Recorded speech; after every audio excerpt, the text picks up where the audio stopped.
Kenduri Maulid di Kampung Lamtemen Timur. Kita wait aja sejenak.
Plus yang tidak terlewatkan, bantuan tulis.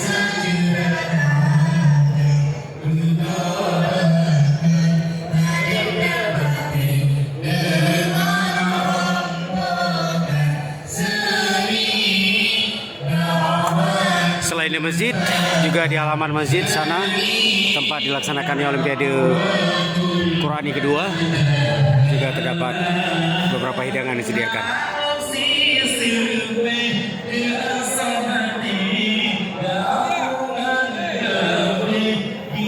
Oke, yuk kita buka hidangan.